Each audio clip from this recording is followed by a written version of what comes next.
ಮೇಲ್ಮನೆ ಅಖಾಡಕ್ಕೆ ವೇದಿಕೆ ಸಜ್ಜಾಗಿದೆ. ಮತ ಹಾಕುವ ಕಲಿಗಳು ರೆಸಾರ್ಟ್ನಲ್ಲಿದ್ದು ಕಾಂಗ್ರೆಸ್ ಹಾಗೆ ಜೆಡಿಎಸ್ನಿಂದ ಕೊನೆ ಹಂತದ ಕಸರತ್ತು ನಡೀತಾ ಇದೆ. ಡಿಕೆ ಮತ್ತು ಎಚ್ಡಿಕೆಗೆ ಇದು ಪ್ರತಿಷ್ಠೆಯ ಯುದ್ಧ ಆಗಿದೆ. ಕಾಂಗ್ರೆಸ್ಗೆ 5 ಅಭ್ಯರ್ಥಿಗಳನ್ನ ಗೆಲ್ಲಿಸುವ ದಾರಿ ಸಹಜವಾಗಿ ಸುಗಮ ಇದೆ. ಹೀಗಿದ್ರೂ ಕೂಡ ರೆಸಾರ್ಟ್ನಲ್ಲಿ ಸೂಕ್ತ ರೀತಿಯಲ್ಲಿ ಪಾಠ ಮಾಡಿ ಶಾಸಕರನ್ನ ಹಿಡಿದಿಟ್ಕೊಳ್ಳುವಂತ ಪ್ರಯತ್ನ ಮಾಡ್ತಾ ಇದೆ. ಯಾಕೆ ಅಂತ ಅಂದ್ರೆ ಜೆಡಿಎಸ್ಗೆ ಎದುರಾಗಿರುವಂತ ಕೆಲ ಮತಗಳ ಕೊರತೆ. ಹಾಗಾಗಿ ನಮ್ಮವರನ್ನು ಎತ್ತು ಬಿಡಬಹುದು ಅನ್ನುವಂತ ಆತಂಕ. ಹಾಗಾದ್ರೆ ಏನಿದು ಕಾಂಗ್ರೆಸ್ ಜೊತೆಗೆ ಜೆಡಿಎಸ್ನ ಲೆಕ್ಕಾಚಾರ? ಇಲ್ಲಿದೆ ನೋಡಿ ರಿಪೋರ್ಟ್.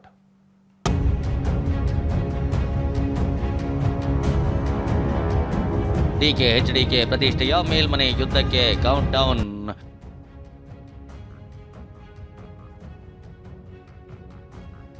ಜೆಡಿಎಸ್ ಗಾಳ ಹಾಕ್ತಿದೆ ಎಂದ ಡಿಕೆ, ನಮ್ಗೆ ಯಾಕೆ ಬೇಕೆಂದ ಎಚ್ಡಿಕೆ.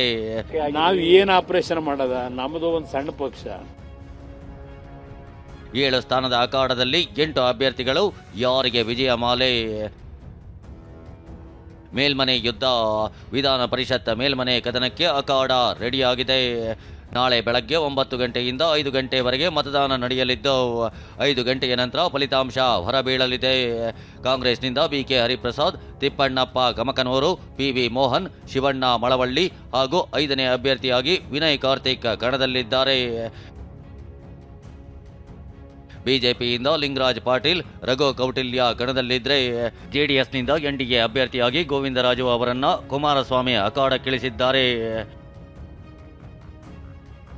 ಇಲ್ಲಿರೋ ಎಲ್ಲ ಅಭ್ಯರ್ಥಿಗಳು ಸುಲಭವಾಗಿ ಗೆಲ್ಲಬಹುದು.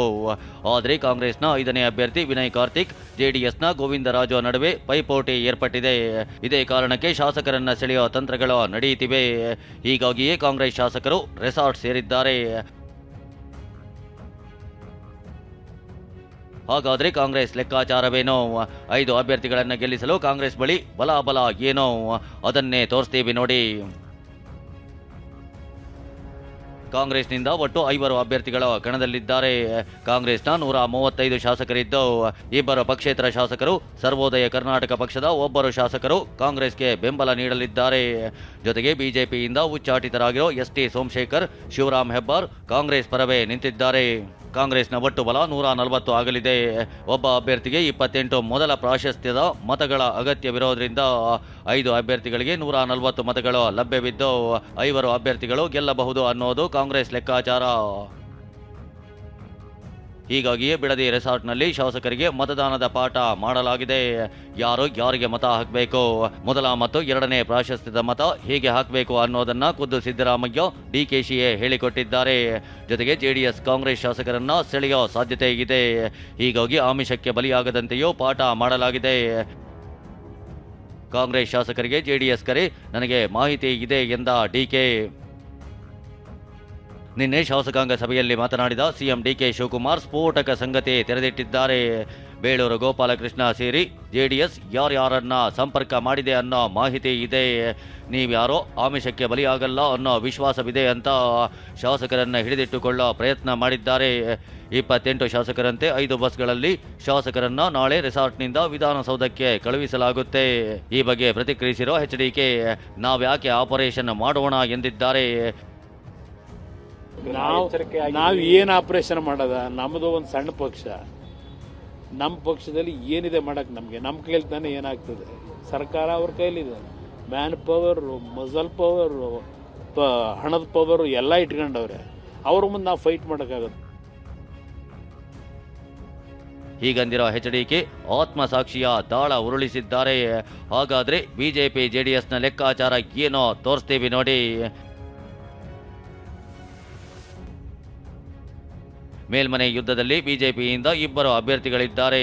ಬಿಜೆಪಿಯಲ್ಲಿ 62 ಶಾಸಕರಿದ್ದು ಯಾವುದೇ ಟೆನ್ಷನ್ ಇಲ್ಲದೆ ತಲಾ 28 ಮತಗಳಂತೆ 2 ಬಿಜೆಪಿ ಪರಿಷತ್ ಅಭ್ಯರ್ಥಿಗಳು ಗೆಲುವು ಸಾಧಿಸಲಿದ್ದಾರೆ. ಜೊತೆಗೆ ಬಿಜೆಪಿಯ ಹೆಚ್ಚುವರಿಯಾಗಿ 6 ಮತಗಳು ಉಳಿಯಲಿವೆ. ಜೆಡಿಎಸ್ ಜೊತೆ ಮೈತ್ರಿ ಇರೋದ್ರಿಂದ ಬಿಜೆಪಿ 6 ಮತಗಳನ್ನು ಜೆಡಿಎಸ್ ಅಭ್ಯರ್ಥಿ ಗೋವಿಂದರಾಜುಗೆ ಹಾಕುವಂತೆ ದೋಸ್ತಿಗಳು ನೋಡಿಕೊಳ್ಳಲಿದ್ದಾರೆ.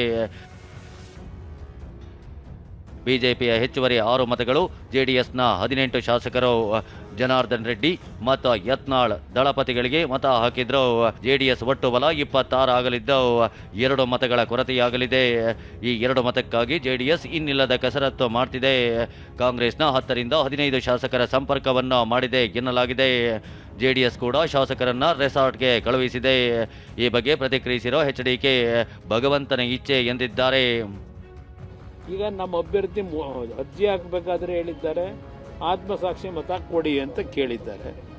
ಇದು ಹೊರತುಪಡಿಸಿ ಏನಿದೆ? ಇವತ್ತು ನಮ್ಮ ಜೊತೆಗೆ BJP ಪಕ್ಷದ ಸರ್ಪ್ಲಸ್ ಓಟ್ ಇದೆ. ಆ ಓಟಿಗೆ BJP ನಾಯಕರಿಗೆ ಮನವಿ ಮಾಡಿದ್ದೇವೆ. ನೋಡೋಣ, ಅದು ಭಗವಂತ ಇಚ್ಛೆ. ಅದೇನಾದರೂ ಆ ರೀತಿ ಆದರೆ ನಿಜಕ್ಕೂ ಆ ಕೆಲಸ ಮಾಡಿದ್ರೆ ಸರ್ಕಾರಕ್ಕೆ ಒಂದು ಬಿಗಿ ಮಾಡೋಕ್ಕೆ ಅನುಕೂಲ ಅನ್ನೋದು ನನ್ನ ಅಭಿಪ್ರಾಯ. ಕಾಂಗ್ರೆಸ್ ಹೊಂದಿರೋ ತನ್ನ ಸಂಖ್ಯೆಯಲ್ಲಿ 4 ಸ್ಥಾನಗಳನ್ನು ಸಲೀಸಾಗಿ ಗೆಲ್ಲಬಹುದು. ಇನ್ನೊಂದು ಸ್ಥಾನಕ್ಕೂ ಶಾಸಕರನ್ನ ಕ್ರೋಢೀಕರಿಸಿಕೊಂಡಿದೆ. ಬಿಜೆಪಿಯು 2 ಸ್ಥಾನಗಳನ್ನು ಗೆಲ್ಲಲಿದೆ. ಆದರೆ 7ನೇ ಸ್ಥಾನ ಗೆಲ್ಲಲು ರಣರೋಚಕ ಕದನ ಏರ್ಪಟ್ಟಿದೆ. ನಾಳೆ ಅಡ್ಡ ಮತದಾನವಾಗುತ್ತಾ? ಶಾಸಕರ ನಡೆ ಏನು ಅನ್ನೋದು ಗೊತ್ತಾಗಲಿದೆ. ಪ್ರಸನ್ನ ಜೊತೆ ಸುನಿಲ್, TV9 ಬೆಂಗಳೂರು.